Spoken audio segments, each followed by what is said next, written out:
जय हनुमान ज्ञान गुण सागर, जय कपीस तिहुँ लोक उजागर।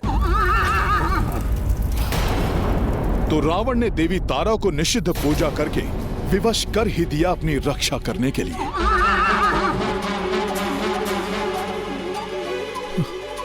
प्रभु, देवी तारा से सुरक्षा पाने के कारण रावण बहुत बड़ा संकट उत्पन्न कर सकता है। हनुमान, कोई भी देवी देवता वो धर्म के विरुद्ध कभी नहीं जाते हैं। देवी तारा भी धर्म के विरुद्ध कभी नहीं हो सकती। और फिर रावण की रक्षा कोई भी करे, किंतु धर्म की रक्षा करना मेरा कर्तव्य है, जिससे मैं कदापि पीछे नहीं हटूंगा।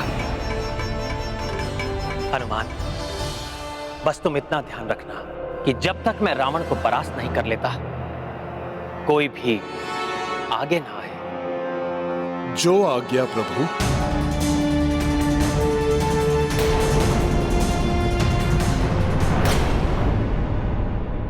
अब ये वनवासी आए या वो तुच्छ वानर, इन दोनों को ही मैं अपने प्रतिशोध की अग्नि में भस्म कर दूंगा। आज ये अधर्मी अपने ही पापों की अग्नि में भस्म होगा।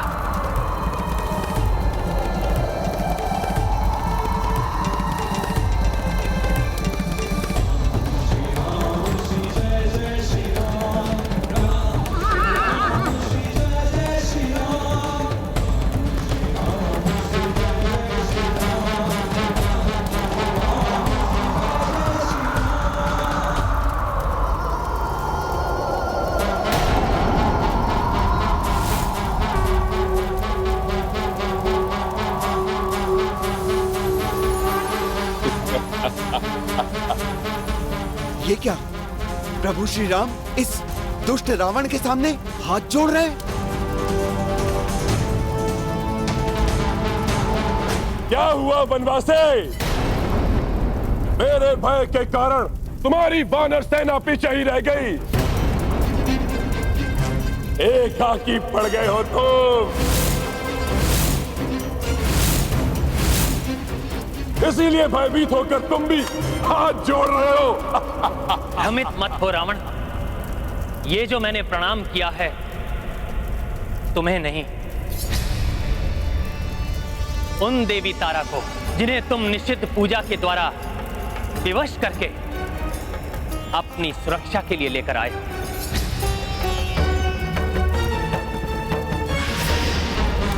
और इस भ्रम में भी मत रहना लंकेश कि देवी अधर्म में भी तुम्हारा साथ देंगी, तुम्हारी रक्षा करेंगी। देवी तारा को प्रसन्न किया है मैंने। उस विकट निषिद्ध पूजा से इसे आज तक अन्य कोई नहीं कर पाया, और इसलिए तुम्हारी ये सेना भयभीत होकर खड़ी है।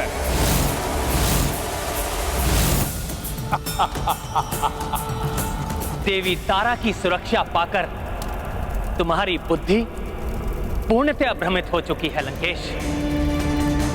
मेरी सेना तुमसे भयभीत होकर नहीं, मेरे आदेश के कारण पीछे रुकी है, क्योंकि तुम्हारे अधर्म और आतंक को मिटाने के लिए, तुम्हें तुम्हारे पाप कर्मों का दंड देने के लिए मैं एकाकी ही पर्याप्त हूं। मुझे दंड दोगे तुम?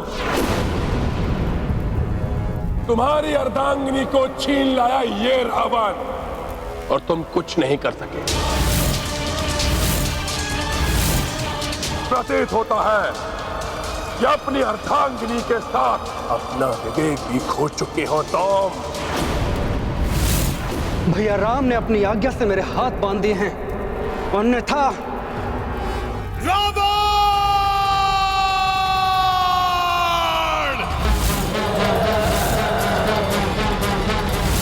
विवेक तो तुम पूर्णतया खो चुके हो रावण। जब तुम्हारे पराक्रमी पुत्र अक्ष कुमार का वध हुआ,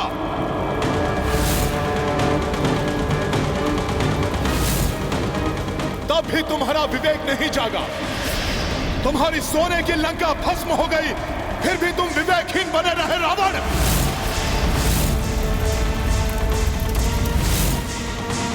जब तुमने अपने महाबली भाई कुंभकर्ण को असमय ही निद्रा से जगाकर युद्ध भूमि में होम करवा दिया, तब भी तुम्हारा विवेक सोया रहा रावण।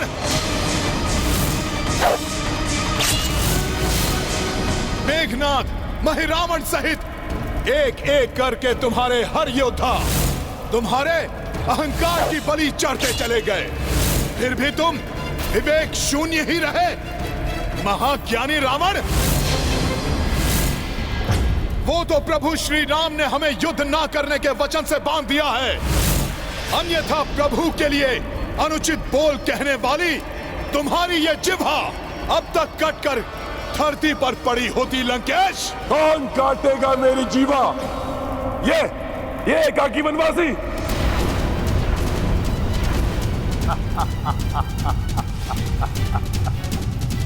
यदि सत्य नहीं इसने तुम सबको युद्ध में न उतरने की आज्ञा दी है, तो इससे बड़ा मूर्ख और कोई नहीं हो सकता।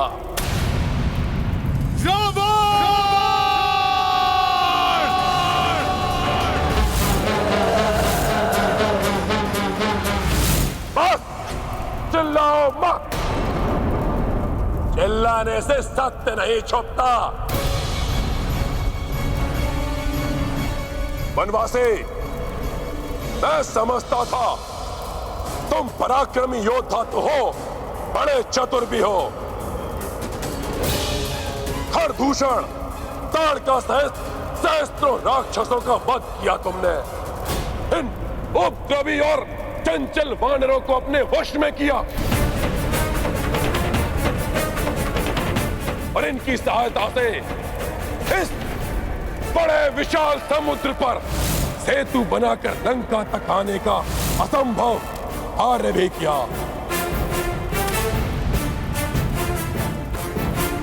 परंतु अकस्मात ही तुम्हारी बुद्धि को क्या हो गया, तो सबको मना करके एकाकी ही युद्ध में चले आए।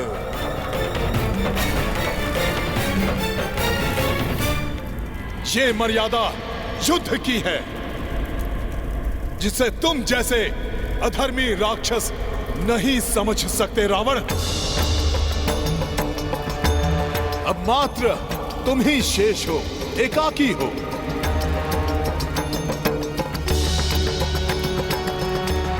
इसलिए प्रभु श्री राम भी एकाकी ही तुम्हारा सामना करेंगे रावण।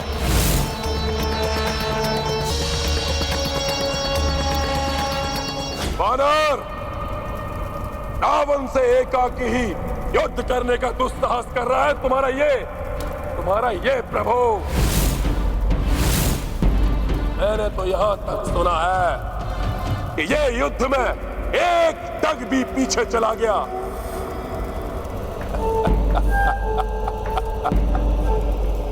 तो ये अपनी हार स्वीकार कर लेगा। तुमने सत्य सुना है रावण। मैं पुनः घोषणा करता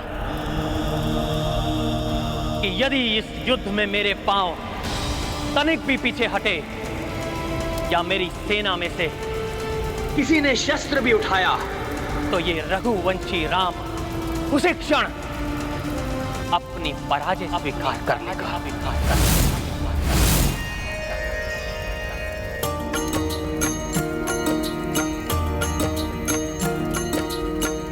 एकाकी रण मह रघुराई,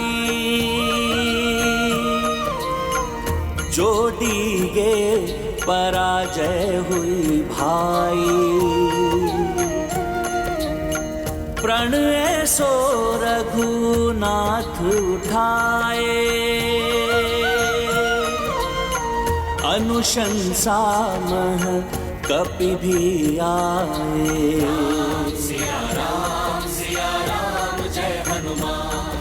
बहुत ही कठिन प्रतिज्ञा कर ली है प्रभु श्री राम ने। हाँ देवराज, प्रभु श्री राम के शौर्य पे तो विश्वास है हमें, किंतु रावण तारा देवी की सुरक्षा में है। हाँ वायुदेव, और माता तारा देवी के सुरक्षा कवच को भेदना असंभव है। न जाने क्या होने वाला है आज।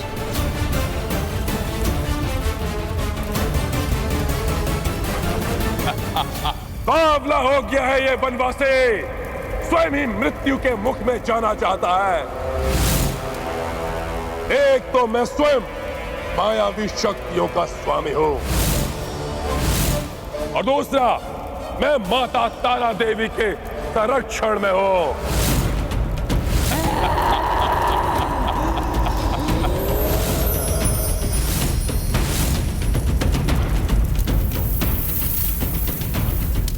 उस रावण से एकाकी लड़ने का तो साहस कर रहे हो तुम। इसने देवताओं को पराजित किया, दिक्पालों को बंदी बनाया, जिसने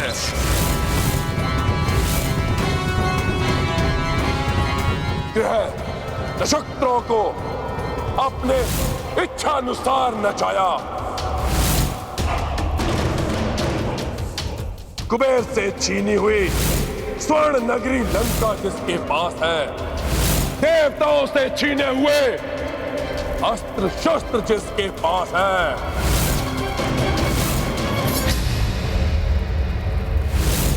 महादेव शिव और ब्रह्मा जी दोनों के वरदानों से सज्जित उस महान रावण से एकाकी लड़ने का साहस कर रहे हो तुम। ऐसा कौन सा बाल, ऐसी कौन सी शक्ति, ऐसा क्या है तुम्हारे पास तो तुम रावण से युद्ध करने का साहस कर रहे हो? बोलो, क्या है तुम्हारे पास?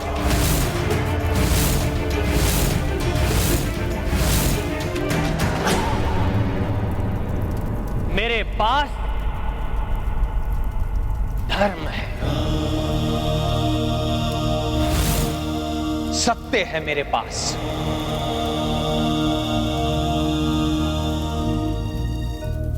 जिसका बल तुम्हारे वरदानों और तुम्हारी धन संपदा से अधिक है, और जिन सीता का तुम छल से हरण करके लाए और यहां लंका में बंदी बनाकर रखा, वो भी मेरे ही पास है, मेरे हृदय में।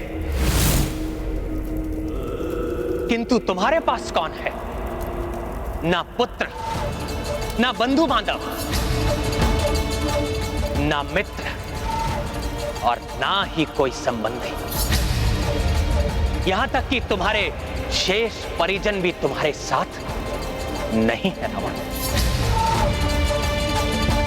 अधर्म कितना भी बलशाली हो, कितनी भी शक्तियां, कितनी भी सेना एकत्रित कर ले, किंतु जब उसके पाप कर्म उसे पतन की ओर लेकर जाते हैं तो उसके अपने भी साथ छोड़कर चले जाते हैं।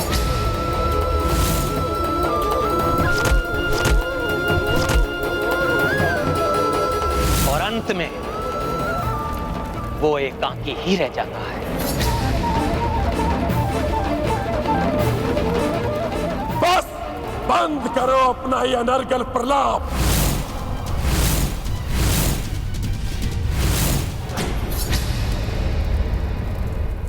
मैं यहां वाक्य युद्ध नहीं, युद्ध करने आया हूं,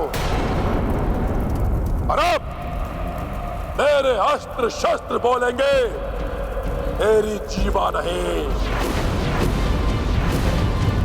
वाह!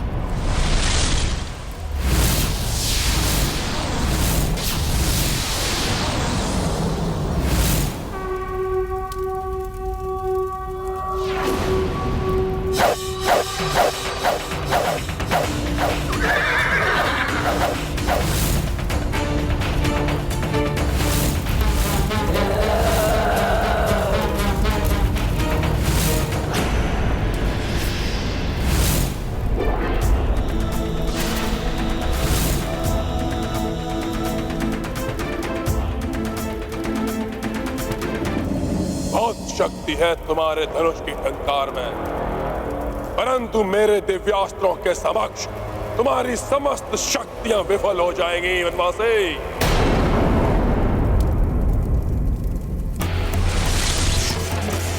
दिव्यास्त्रों, तुम्हारे उपयोग का समय आ गया है।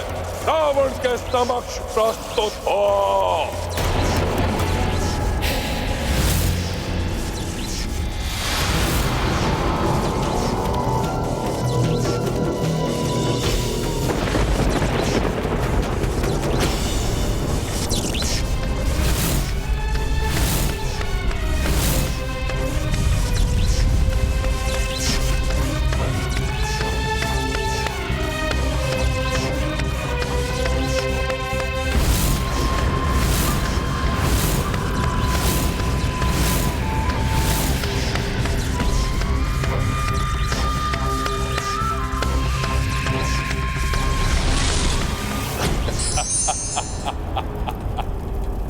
देखा वनवासी, ये है वो महान दिव्यास्त्र जिन्हें मैंने देवताओं से छल, बल, युक्ति और भक्ति के आधार पर प्राप्त किए हैं।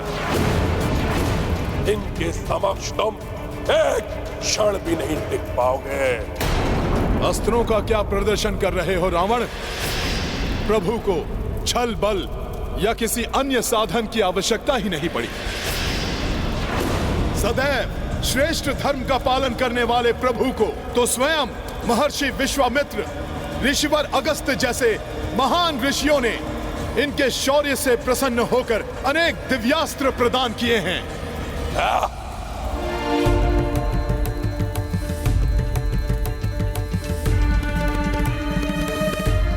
ऋषि मुनियों द्वारा प्रदत्त दिव्यास्त्रों, आज मुझे आपकी आवश्यकता है।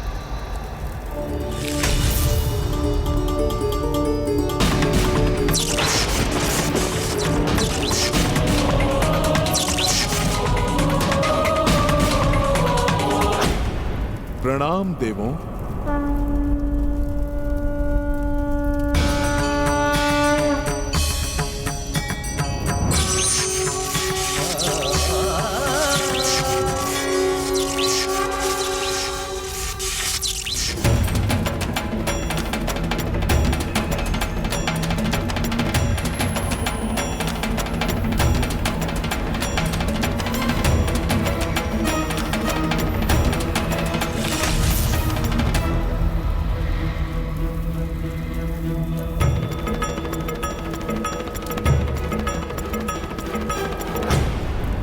प्रभु ने तो अपने अस्त्रों का आवाहन भी आदर के साथ किया है,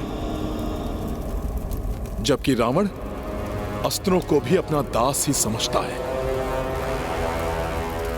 यही भेद है धार्मिक और अधर्मी में।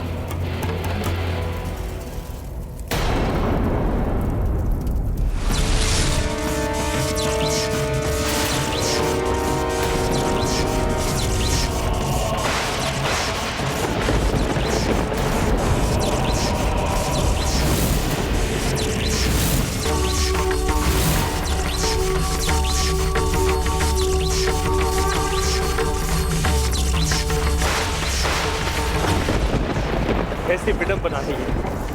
आज के इस धर्म युद्ध में हम देवताओं के ही दिव्यास्त्र एक दूसरे से टकराए। पर्वतास्त्र उपस्थित हो।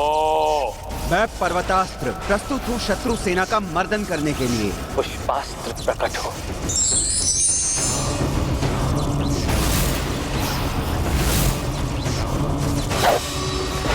मैं पुष्पास्त्र पुष्प वर्षा करने के लिए प्रस्तुत हूँ। ऐसा विचित्र व्यवहार क्यों कर रहा है ये वनवासी? हे रणभूमि, हे धरती माता, रघुवंशी महाराज दशरथ का पुत्र मैं राम आपको नमन करता हूं। वर्षों से आप विवश हैं इस पापी रावण का बोझ उठाने के लिए, किंतु मैं राम ये प्रण लेता हूं कि शीघ्र ही अधर्म और अत्याचार के मूल इस रावण का अंत करके मैं आपको इस बोझ से मुक्त करूंगा। अपना प्रण तो सब पूर्ण कर पाओगे वनवासी, जब मेरे पर्वतास्त्र से बच पाओगे।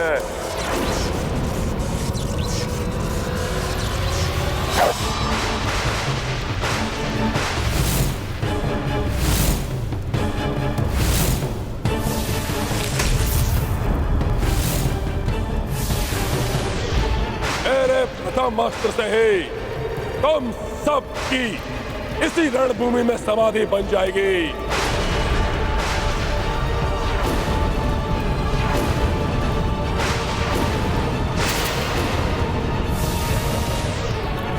अवश्य ही ये पर्वतास्त्र उन उपद्रवी पर्वतों में से एक है जिन पर्वतों के पंख काटकर इंद्रदेव ने अपने अधीन किया था।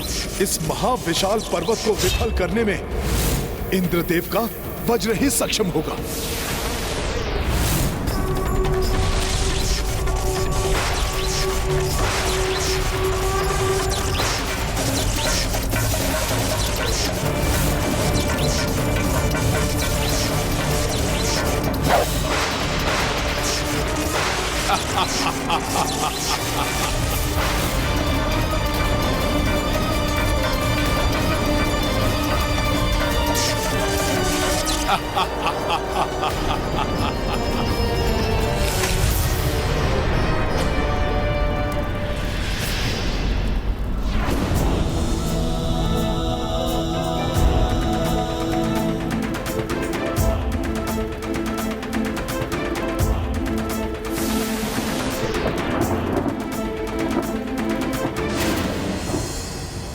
मेरा अनुमान सत्य ही निकला। प्रभु ने इंद्रास्त्र के विरुद्ध इंद्रास्त्र का ही आवाहन किया है। जय श्री राम! जय श्री राम!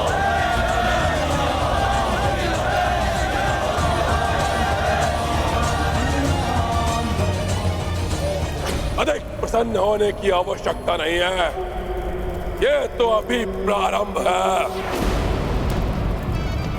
रावण और भी अधिक भयानक दिव्यास्त्रों का स्वामी है, जो क्षण भर में तुम सबको यमलोक भेजने की क्षमता रखते हैं। रावणवासी, रावण सर्वप्रथम तुम्हें ही यमलोक भेजेगा।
भोले बाबा के अस्त्र का उत्तर भोले बाबा के अस्त्र द्वारा ही अद्भुत है प्रभु का युद्ध कौशल।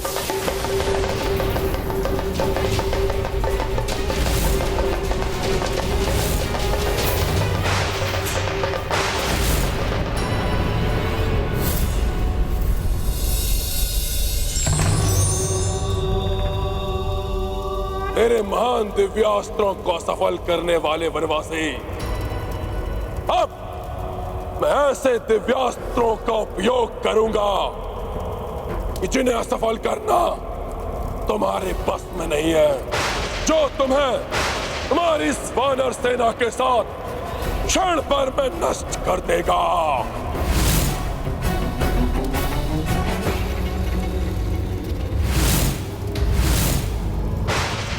तामस,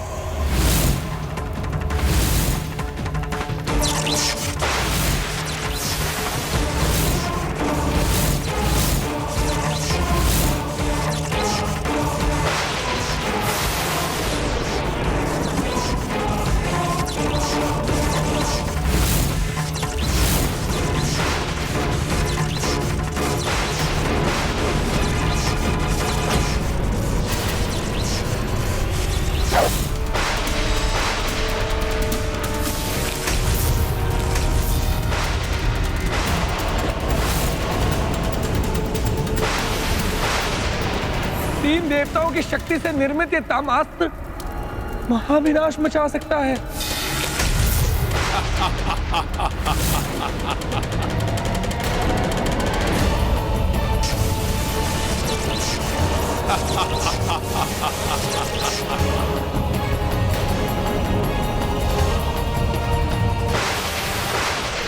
इस विकट दिव्यास्त्र को कैसे नष्ट कर पाएंगे प्रभु?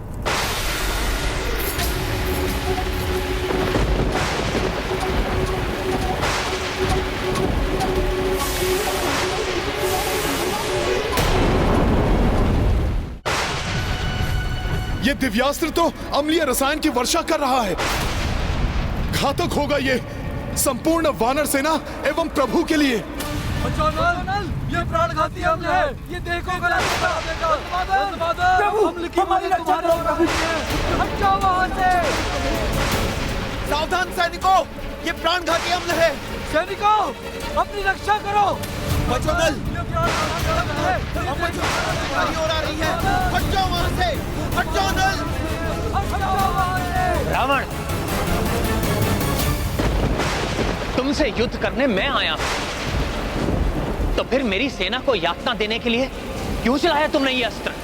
वनवासी, तुम अपनी सेना को रोक सकते हो मुझसे युद्ध करने के लिए, किंतु मुझे नहीं रोक सकते तुम पर या तुम्हारी सेना पर वार करने से।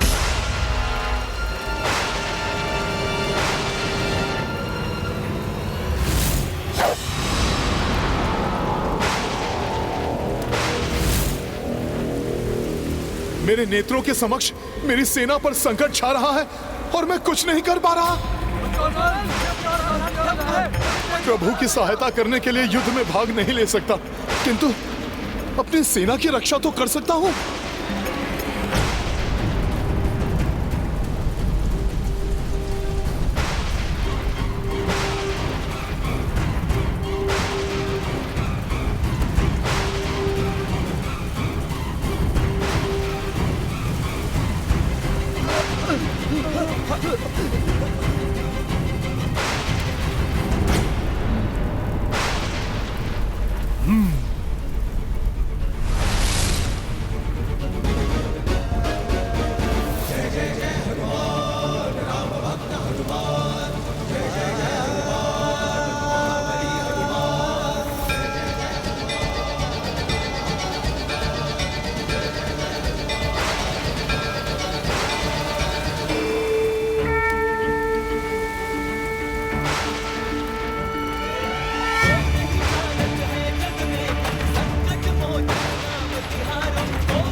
तुम अधिक देर तक नहीं रोक पाओगे मेरे दिव्यास्त्र की अम्लीय वर्षा को।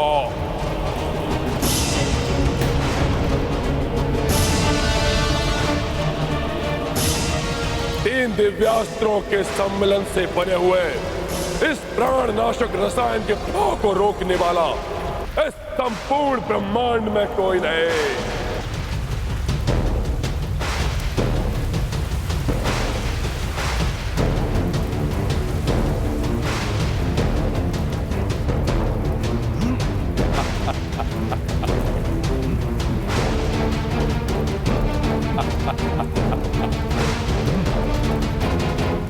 प्रभु, अब ये अम्लीय रसायन मेरे हाथों से बहकर हमारी सेना पर गिरने को है। कुछ कीजिए प्रभु, कुछ कीजिए।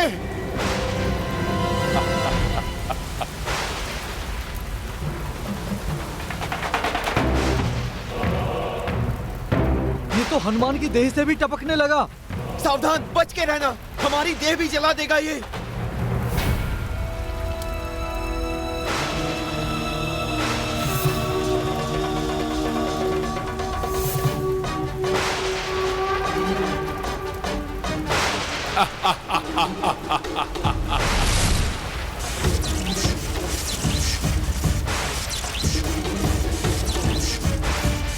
प्रभु भी इंद्रदेव, वायुदेव एवं वरुण देव की शक्तियों वाले अस्त्रों का प्रयोग कर रहे हैं। ये अवश्य ही इस तामशास्त्र के अम्लीय रसायन को प्रभावहीन कर देंगे।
रावण,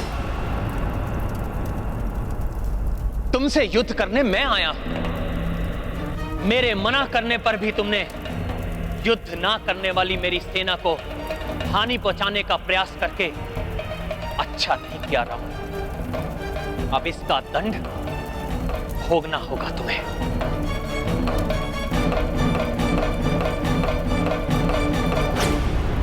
ज्योतिकास्त्र।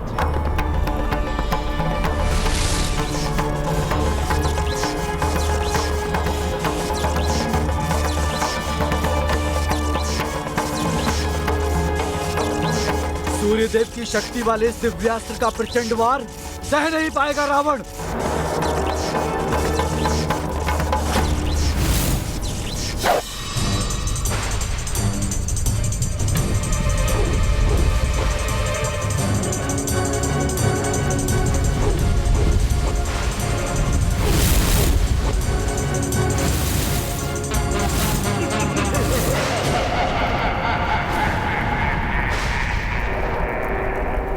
ये क्या? प्रभु का वार विफल हो रहा है।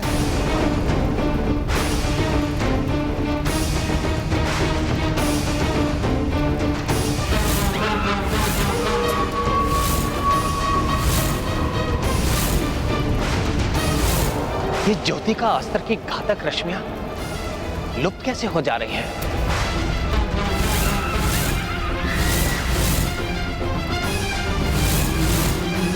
अच्छा, तो ये देवी तारा की पार्षद डाकनियां शाकनियां हैं जो इन रश्मि बाणों को निगल ले रही है। माता तारा की इन डाकनियों शाकनियों के कारण प्रभु के अस्त्र तो लंकेश को स्पर्श भी नहीं कर पा रहे हैं।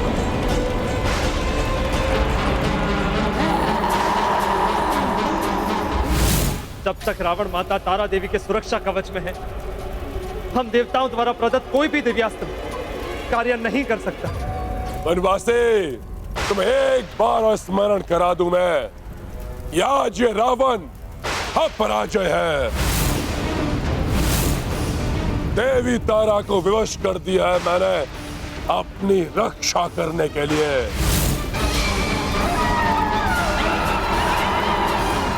किंतु वनवासी तो है, तुच्छ वानर तुम है, मेरे द्रोही भाई विभीषण तुम है, और इस संपूर्ण वानर सेना को आज कोई सुरक्षा प्राप्त नहीं है।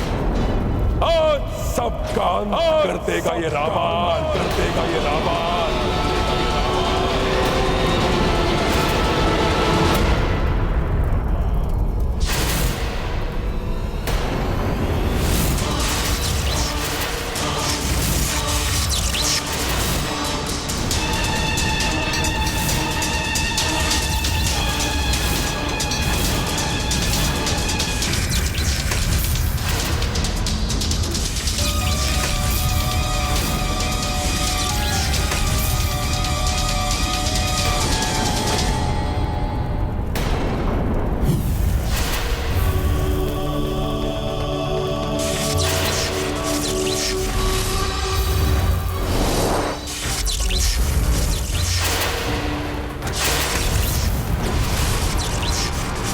उदास।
जो युद्ध नहीं कर रहे हैं उन पर आक्रमण करना धर्म संगत नहीं है लंकेश।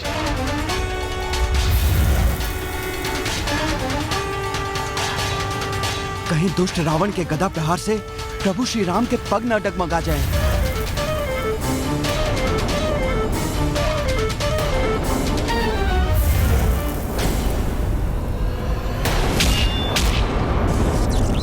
प्रभु प्रभु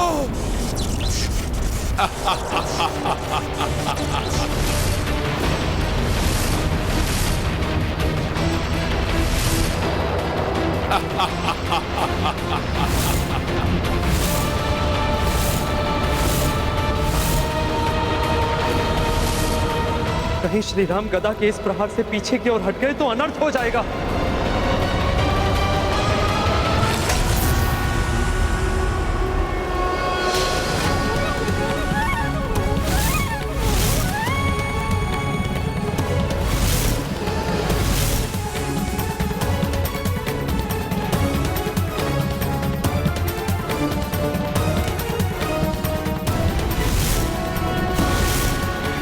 इतनी प्रचंड गदा प्रहार को सहन कर लिया संभव।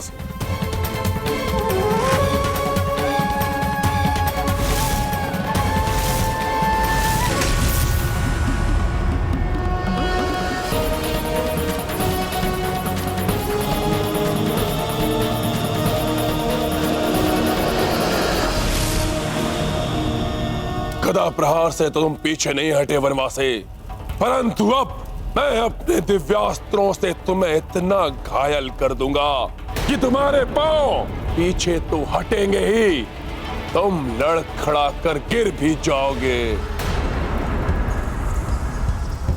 और तब तुम्हें अपने प्रण के अनुसार पराजय स्वीकार करनी होगी।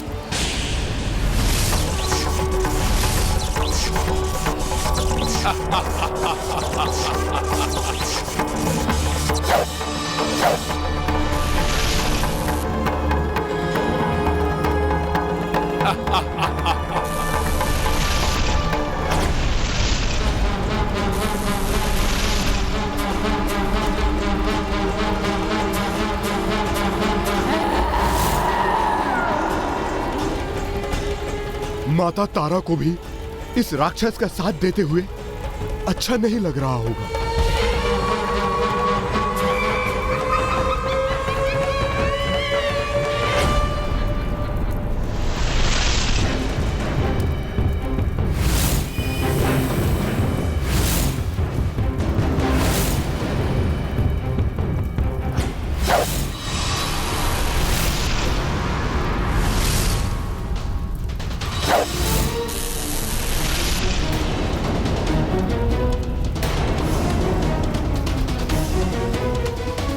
बहुत प्रहार कर लिया तुमने अपने धनुष से लंकेश।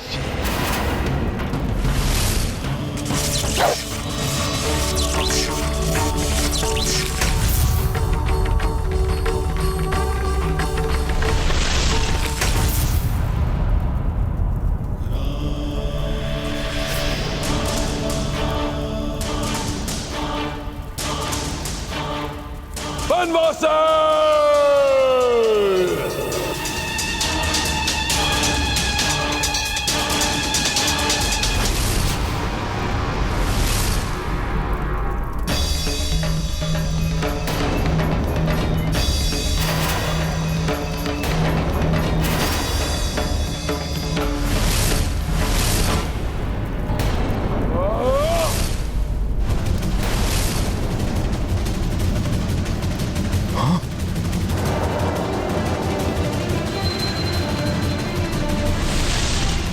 ये क्या?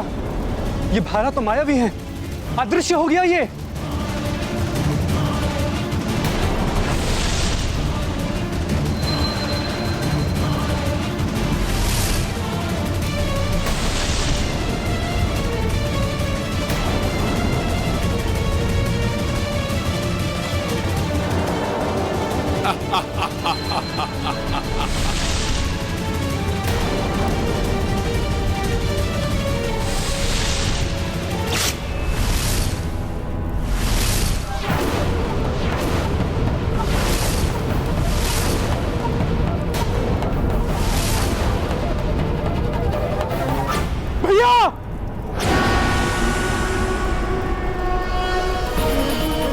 स्वामी,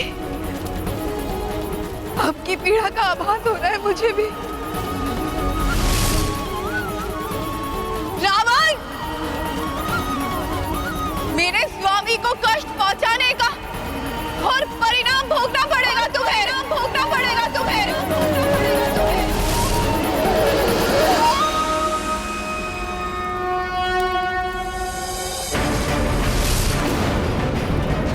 लक्ष्मण भैया, यदि लक्ष्मण जी ने किसी भी अस्त्र से प्रहार किया तो अनर्थ हो जाएगा।